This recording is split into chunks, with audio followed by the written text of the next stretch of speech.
સોર્સિંગનો અમારો પહેલો અધ્યાય એટલે કે ફર્નિચરની પસંદગી.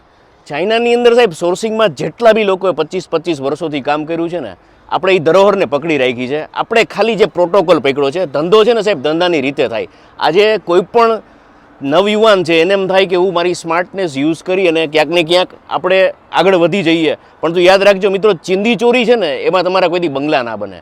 તમારે છે ને પંડ રડો ને તો પેટ ભરાય, ધન રડો ને તો ઢગલા થાય. તમારા પૈસા બનાવો ને તો ક્યાંક ને ક્યાંક ટ્રાન્સપરન્સી, ક્યાંક ને ક્યાંક તમારી હોશિયારીને છે ને ઘરે મૂકજો, બુદ્ધિમત્તાથી કામ લેજો. અને કમાવવું હોય ને તો સાહેબ મન મૂકીને કમાજો.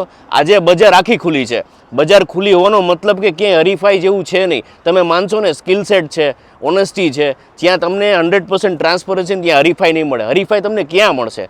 5%, 10%, 15%, 20%, આની વચ્ચે આખી દુનિયા, આખી જે 8 મિલિયન લોકો છે ને, એ આની અંદર જ આવી જાય છે. કહેવાનો મતલબ એ છે કે ક્યાંય ગળા કાપીને પૈસા બનતા નથી. પૈસા ન્યા બને છે જ્યાં મહેનત છે, પૈસા ન્યા બને છે જ્યાં સચ્ચાઈ છે, પૈસા ન્યા બને છે જ્યાં સારું કોરોબરેશન છે, પૈસા ન્યા બને છે જ્યાં પ્રામાણિકતા છે, પૈસા ત્યાં બને છે જ્યાં મહેનત છે, પૈસા ત્યાં બને છે જ્યાં લોકો ટ્રાવેલ કરે છે, ખાસ કરીને ધંધા માટે. ધંધા માટેમાં મેં અગાઉના વિડીયોમાં બી કીધું હતું કે ધંધામાં કોઈ સગાવાદની જરૂર નથી, ધંધા માટે કોઈ એવી હેલ્પફુલનેસની જરૂર નથી, મિત્રોની જરૂર નથી.